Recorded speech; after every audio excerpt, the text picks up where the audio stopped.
Hi, welcome to the first in a series of videos on basic aeronautical navigation in Microsoft Flight Simulator. I'm kicking things off with VOR. VOR is a very simple system, so please don't be intimidated by it.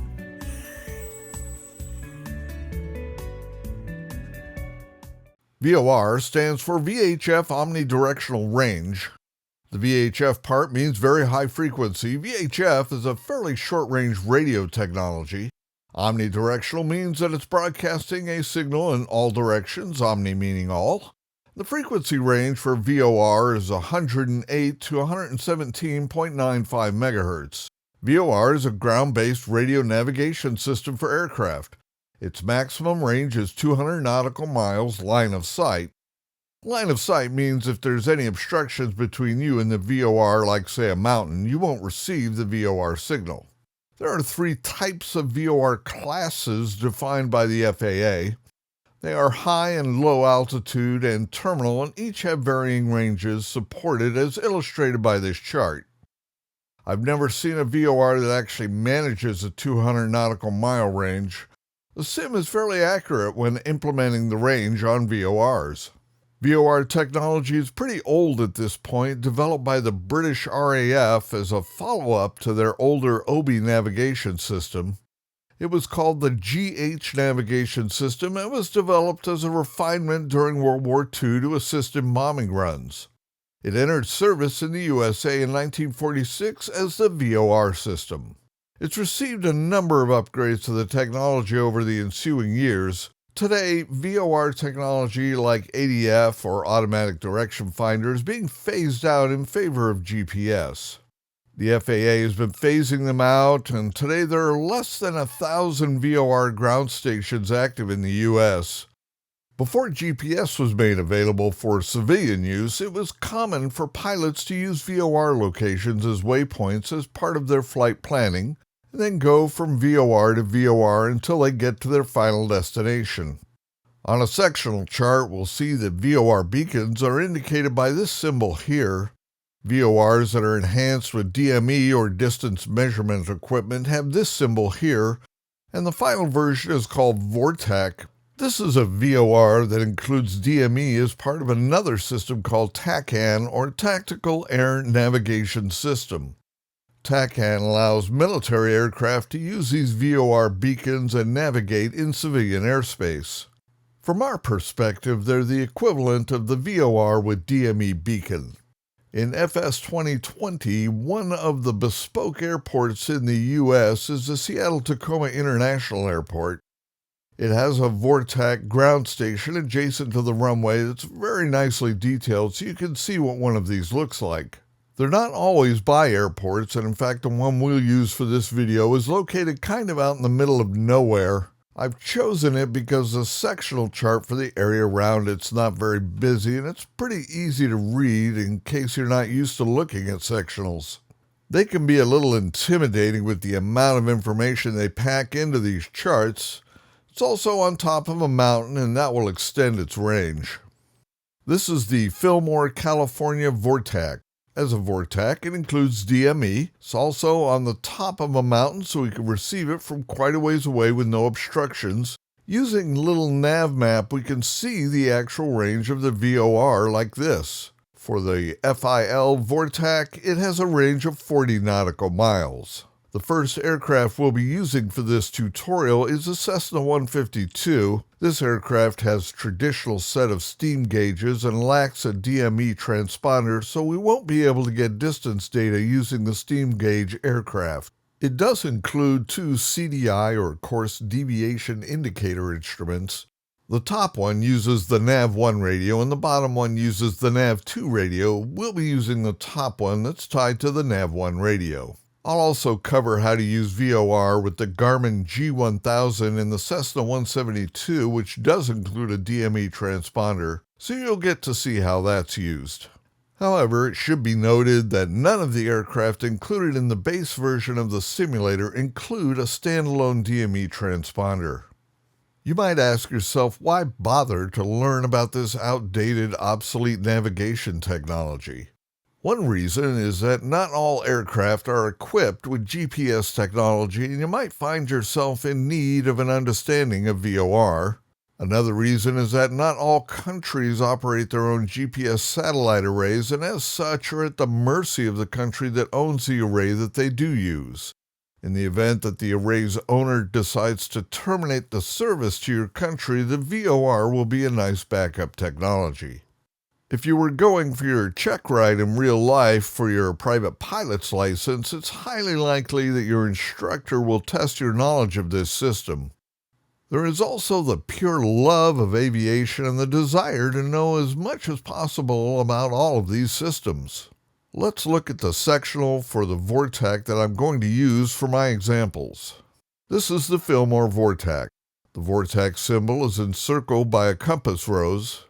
Note that the compass rose is a magnetic compass. As such, it points almost 13 degrees towards the east instead of straight north. All aeronautical navigation is based on the magnetic compass unless you're in certain areas of northern Canada and a few other remote areas. This box with the thin line gives us all of the information about the Fillmore VORTAC. Starting at the top, we have notation 122.1R. This is the FSS, or Flight Service Station Reception Frequency. Flight Service Stations, or FSS, provide a variety of services including pilot briefings, weather observations, pilot reports, flight plan processing, search and rescue services, assistance to lost aircraft, and aircraft in emergencies.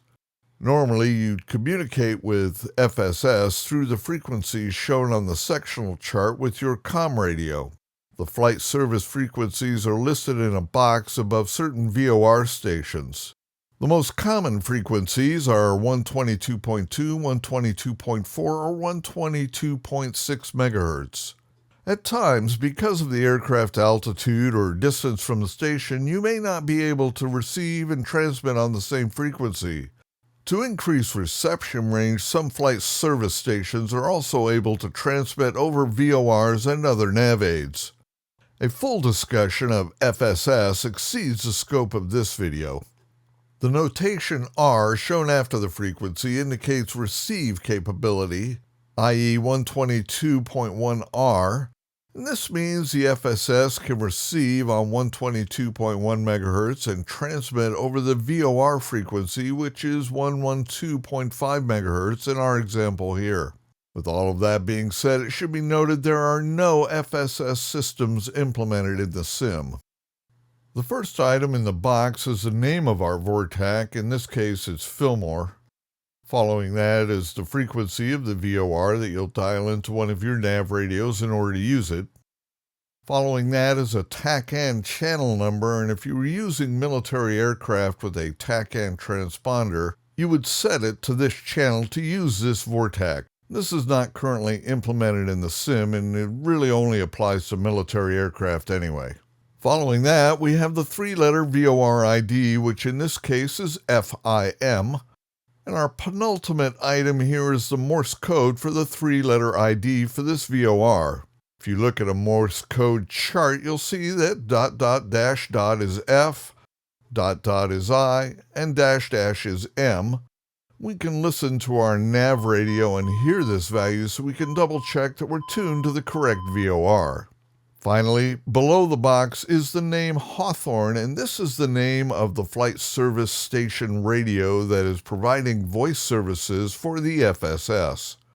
Again, this is not in the sim, but I wanted to be thorough with all of the VOR data so you don't end up seeing it on a sectional and wonder what it's for. The VOR's radio transmits 36 signals, each representing a 10-degree interval of our compass. The VOR also transmits a sweeping signal that rotates clockwise around the VOR like this every 30 seconds. Using these two signals, our CDI, or course deviation indicator instrument, can tell us which of these signals or radials we're currently aligned with. This vertical line is our course deviation indicator, and the horizontal line is a glide slope indicator, and that's not covered in this video. We'll only be paying attention to this course deviation line in this tutorial. Our CDI instrument will also indicate whether we're moving towards or away from the VOR with its to and from indicators. To demonstrate, I'm going to use a combination of SLU in the sim and Little Nav Map to show us exactly how all of this works and how we can use it to determine our location. If you're unfamiliar with Little Nav Map, I have 2 tutorial videos on using this incredible free add-on utility that I highly recommend. Links are in the description. I am currently cleared and ready for takeoff at the KCMA Camarillo Airport in the Cessna 152 on runway 26. The first thing we need to do is make sure that our heading indicator agrees with our magnetic compass. Switching over to Little Nav Map, we can see the Fillmore VORTAC. The map display is less cluttered here than the sectional, but I can still get the same information about the VOR by hovering over it with the mouse. We can also get an approximate distance and heading to the Fillmore VOR by using the distance measurement tool in Little Nav Map. I control-click on my aircraft, move the mouse over to the VORTAC like this. I can see that its bearing is about 37 degrees magnetic and it's just over 13 nautical miles from my aircraft. If I click the mouse here, it'll leave the measurement line in place, but I don't need to do that, so I'll control-click to dismiss it. I'll engage active pause here. Right now, there's no active VOR tuned in the nav radio, and as such, CDI looks like this with no signal for it to process. I'll enter the Fillmore VOR frequency of 112.5 into nav1 like this. I click here to make it the active frequency. We can see that the primary CDI is now active. We can also press the nav1 audio button, and after a moment we should hear the Morse code for the Fillmore VORTAC that we have tuned. This way we can verify we've got the correct VOR tuned in. I press Y to engage SLU so I can move the aircraft up to about 2,000 feet. I press Y to return to the cockpit like so. Let's assume that I want to fly towards the VOR. I turn the knob below the CDI like this. This is the Omni bearing selector and it allows us to see what radio we are on for the VOR that is currently tuned. It has a course indicator that is this line here. Each of these markings on the horizontal axis of the CDI indicate a course deviation of about 2 degrees each, but the first one here is actually closer to about a 4-degree course deviation. Now at the top we can see the heading we need to maintain in order to get to the Fillmore VOR, which is 035. Switching to SLU for a moment, I'll match the heading indicated on the CDI. Bear in mind that the CDI has no idea what our heading is, it's just telling us where we are aligned on this radio with the VOR. What if instead of flying towards the VOR, we want to use one of its radials to guide us in the opposite direction? Well, we can fly the reciprocal of the indicated heading, which would be 205, or we can turn the OBS knob until the from indicator is displayed, and the line is centered again, and the CDI gives us that heading of 205. Notice that our heading is actually to the VOR, but we're able to use the CDI to plot a heading away from the VOR. We'll set the CDI back to our to course. Back in Little Nav Map, we can see that we are indeed on a heading towards the VOR, and we're aligned on radial 35. Now, let's say we drift to the left of that radio. We can see using SLU that the CDI line has moved to the right. This is telling us we are deviating from our course. To correct this, we need to turn towards the direction of the line. If I move to the right of our radial, the line moves to the left, indicating we need to fly to the left to correct our course. Always fly towards the line is the rule. You can think of the line as the actual radial that you are on relative to the VOR. If the 152 had a DME transponder, we could use that distance value and the CDI's indicated heading to determine our exact location on the map like this. It should be noted if you're flying past a VOR's radials and the radials relative to your position are changing quickly as they would here, your CDI is going to be all over the place. For the CDI to be at its most effective, you need to be aligned on one of the VOR radials like this. Now that you have a basic understanding of how VOR and CDI work together, let's switch over to the Cessna 172 and do the same thing with the Garmin G1000. These magenta-colored indicators on your HSI or horizontal situation indicator indicate what CDI system we're currently using. The magenta diamond here is the current track indicator. When aligned to the course, it shows that your wind correction is proper and you're staying on course.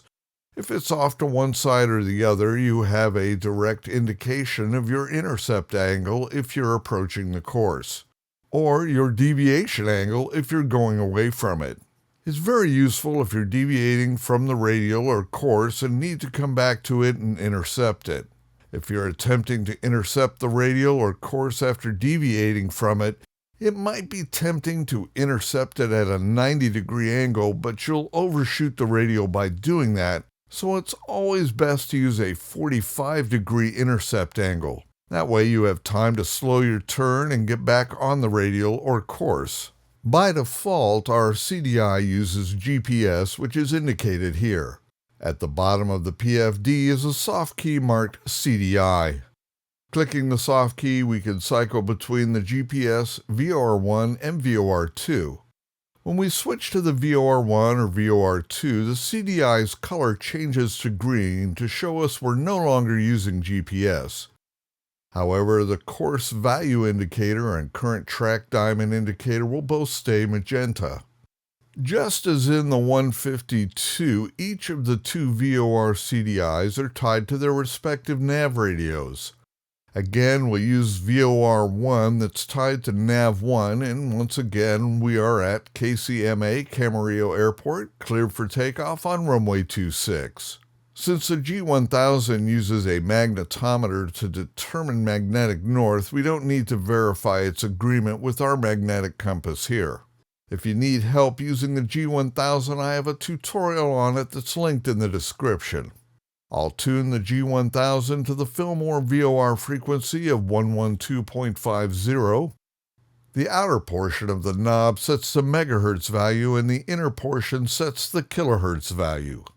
I click this button to make it the active frequency, and you can see that it's set up here. The G1000 also shows us the three-letter identifier of FIL next to the frequency. And just like in the 152, we can listen to the Morse code being broadcast by the VOR to verify it. Now, on the CDI indicator, we have this little arrow here, and that's our to and from indicator. When it points to the larger heading arrow, we're in to mode, and when it points away from it, we're in from mode. This line works exactly the same as the CDI in the 152.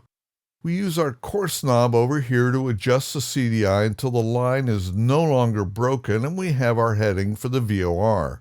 Obviously, we do not rotate the heading compass like we do with the separate CDI steam gauge's OBS knob.